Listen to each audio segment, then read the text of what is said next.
Learn how to load paper.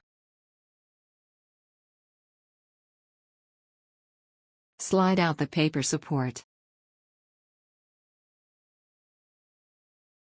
Open the feed slot cover. Move the right paper guide to the edge.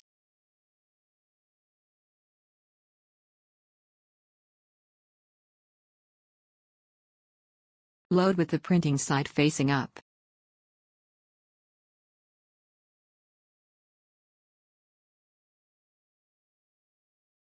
Adjust the right paper guide to the paper width.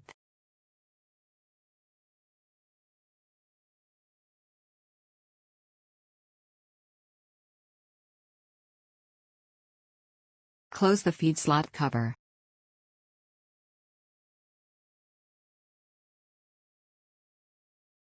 Slide out the paper output tray. Open the output tray extension. The procedure for loading paper is now complete.